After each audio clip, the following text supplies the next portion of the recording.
Amy and I thought, hi Amy. Hi. Amy and I thought we'd just talk a little bit, and I wanted her to tell all of you what makes her a distinctive athlete. Well, for those of you who hadn't seen the picture in the bio, I might have given it away.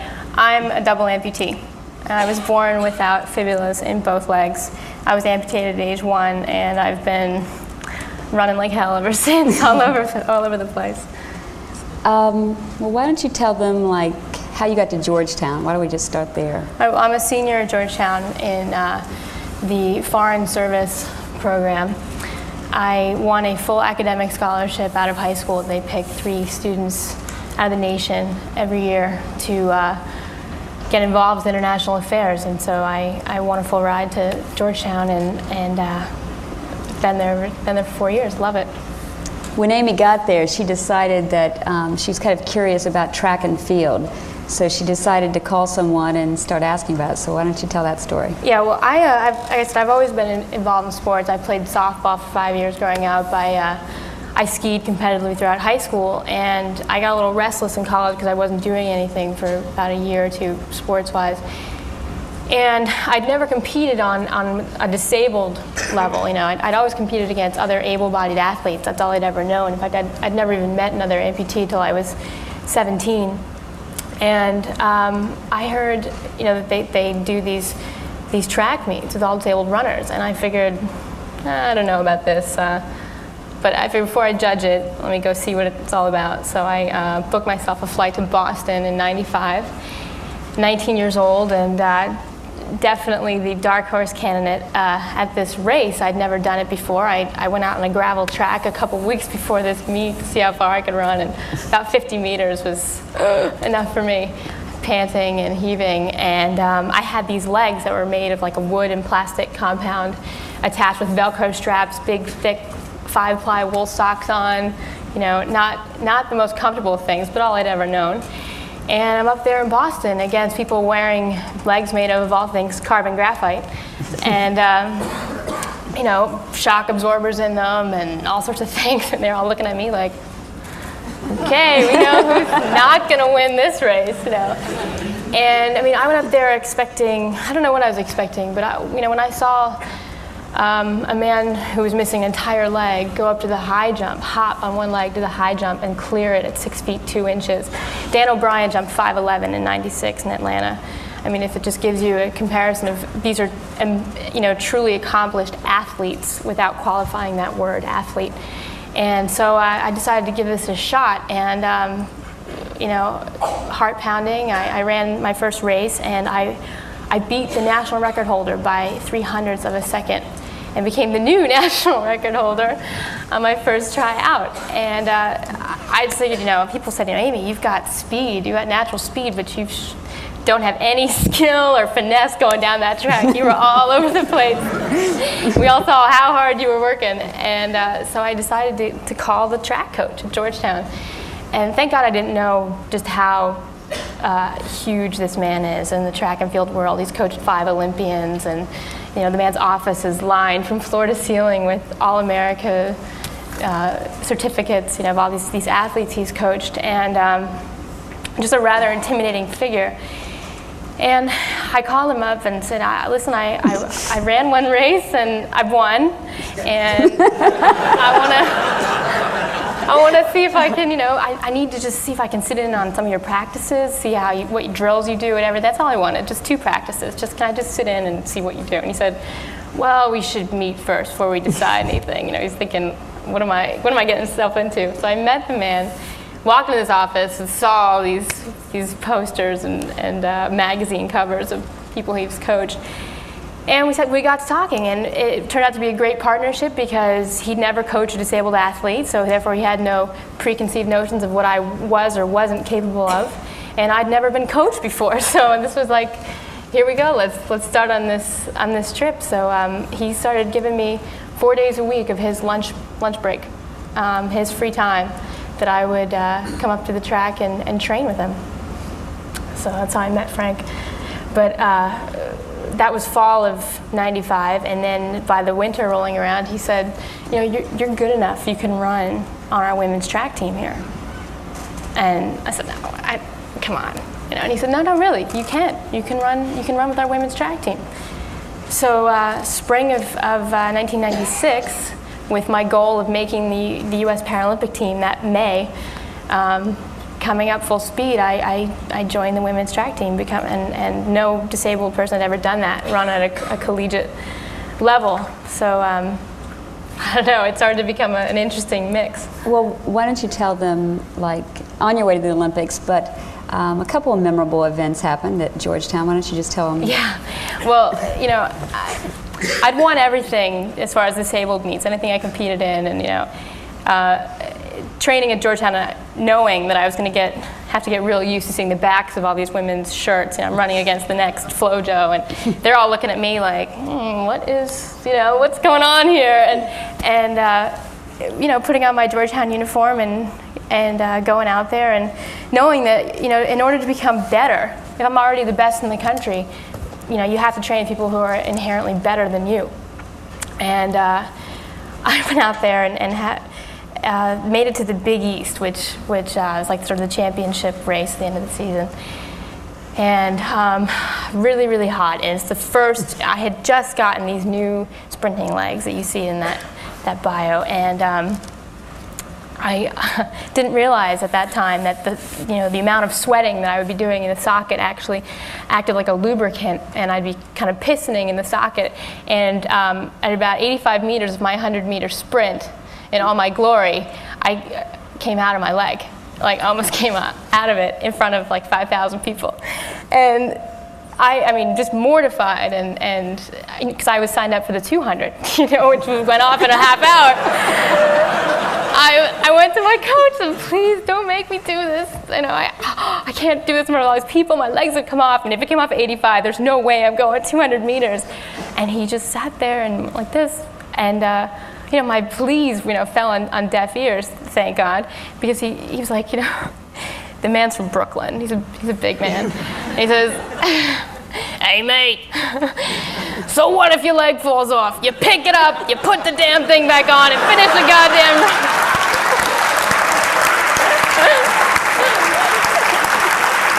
And I did. So, it sort of, he kept me in line. He kept me on the right track. So then Amy makes it to the 1996 Paralympics, and she's all excited. Her family's coming down. It's a big deal. She's now 2 years you've been running? A year. A year. And why don't you tell them what happened right before you go run your race? Okay, well, Atlanta.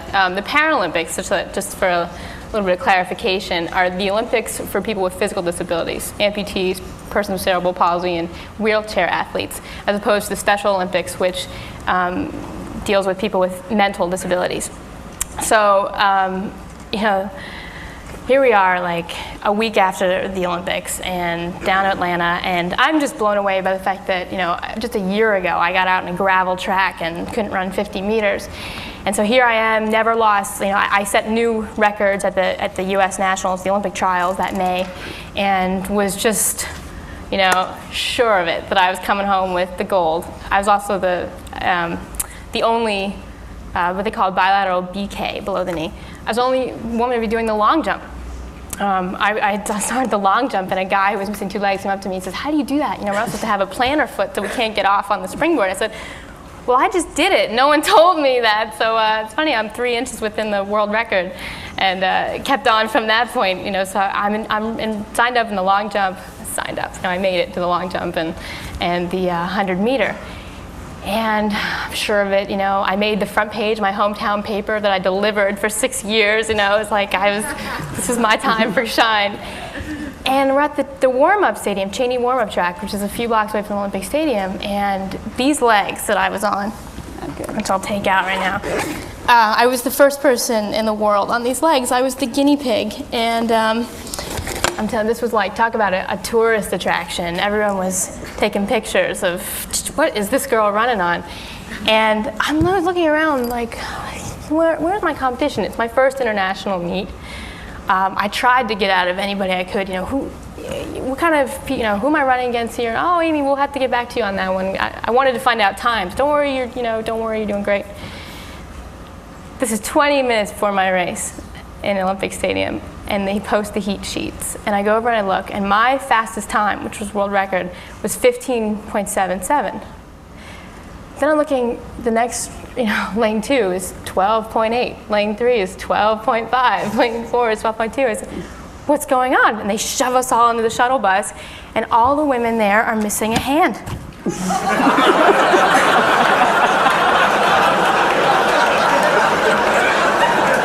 So I'm just like, and they're all looking at me like, which one of these is not like the other, And I'm sitting there like, oh my God. I'd never lost anything, like whether it be this scholarship or, I'd won 5 golds when I skied and everything, I came in first. And Georgetown, that was great. I was losing, but it was the best training because this was Atlanta. But here we are, like creme de la creme, and there is no doubt about it that I'm going to lose big.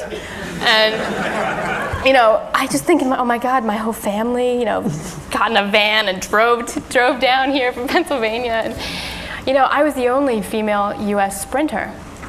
So they called us out, and ladies, you have 1 minute.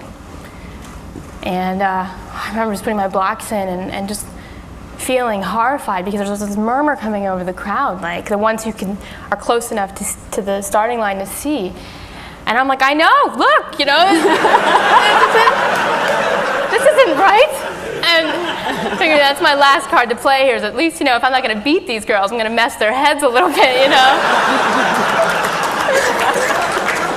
I mean, it was definitely the Rocky IV sensation of me versus Germany and, everyone else, Estonia and Poland was in this heat. And, the gun went off and all I remember was, finishing last and, fighting back tears of frustration and incredible, this feeling of just being overwhelmed. And I had to think about why did I do this, if I'd won everything and it was like, what was the point, all this training, and I transformed my life. I became a collegiate athlete, became an Olympic athlete. And it made me really think about how, the achievement was getting there. I mean, the fact that I set my sight just a year and 3 months before that on becoming an Olympic athlete and saying, here's my life going in this direction and I want to take it here for a while. And just seeing how far I could push it, and the fact that I asked for help, how many people jumped on board, how many people gave of their time and their expertise, and their patience to deal with me, and that was like this collective glory that there was, 50 people behind me that had joined in this incredible experience of going to Atlanta. So I mean, I apply this sort of philosophy now to everything I do about like this. Sitting back and realizing the progression, like how far you've come at this day to this goal. It's important to focus on a goal, I think, but I'll also recognize the progression on the way there and how you've grown as a person. That's the achievement. I think that's the real achievement. Why don't you show them your legs? Oh, sure. Let's. Well, she has more than one set of legs. These are my pretty legs. These are no. These are my cosmetic legs, actually, and they're absolutely beautiful. You have to come up and see them. They have hair follicles on them, and I can paint my toenails, and like, I can wear heels. Like women, you guys don't understand what that's like to be able to just go into a shoe store and buy whatever you want. You got to pick your height? I got to pick my height, exactly. Patrick Ewing, who played for Georgetown in the 80s, comes back every summer. And I had incessant fun making fun of him in the training room because he'd come in with foot injuries. I'm like, get it off. Don't worry about it. You can be 8 feet tall. Just take them off. He didn't find it so humorous, but as I did anyway. Okay, now these are my sprinting legs, made of carbon graphite, like I said. And I gotta make sure I got the right socket. Oh, I got so many legs in here. These are, you want to hold that actually? Yeah. That's my, that's another leg I have for like tennis and softball. It has a shock absorber in it. So it's like, it makes this neat sound when you jump and run around it. All right. And then this is the silicone thing that I roll over, silicone sheath I roll over to keep it on, which when I sweat, I'm pistoning out of it. Are you a different height In these? in these? I don't know. Yeah, I don't think so. I don't think so. I might be a little taller. Actually, I can put both of them on. She can't really stand on these legs. She has to be moving, so. Yeah, I definitely have to be moving, and these balance is sort of a little bit of an art in them, but without having the silicone sock, I'm just going to try to slip in it. And so I run on these, and have shocked half the world on these.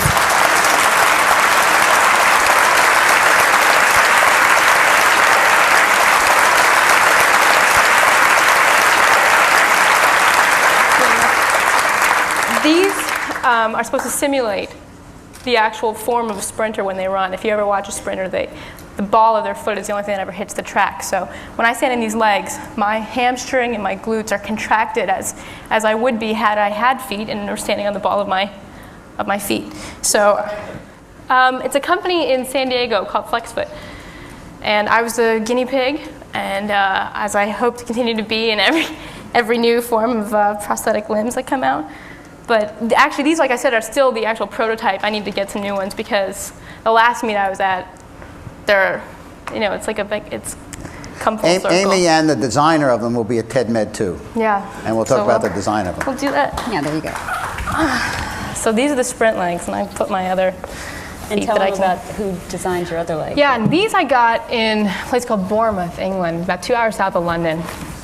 And I'm the only person in the United States with these, which is a crime because they are so beautiful. And I don't even mean like because of the toes and everything. It's, for me, while I'm such a serious athlete on the track, I want to be feminine off the track. And I think it's so important, not to be limited in any capacity, whether it's, your mobility or, even fashion. I mean, I love the fact that I can go in anywhere and pick out what I want, the shoes I want, the skirts I want. And so I'm hoping to try to bring these over here and make them accessible to a lot of people. They're also silicone.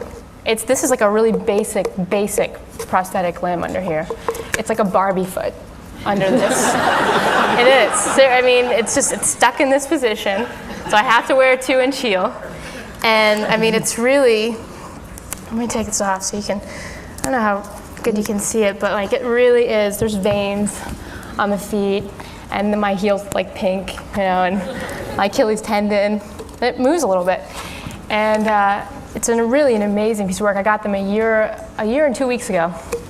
And this is just a silicone piece of skin. I mean, what happened was 2 years ago, this man in Belgium was saying, God, if I can go into Madame Tussauds Wax Museum and see Jerry Hall replicated down to the color of her eyes, looking so real as if she would breathe, why can't they build a limb for someone that looks like a leg, or an arm or a hand? I mean, they make ears for burn victims. They do amazing stuff with silicone.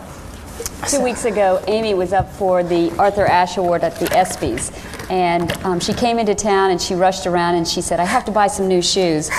We're an hour before the ESPYs, and she thought she'd gotten a 2-inch heel, but she'd actually bought a 3-inch heel. And this poses a problem for me because it means I'm walking like that all night long. I can't 45 minutes. We had luckily the hotel was terrific. They got someone to come in and saw off the shoes.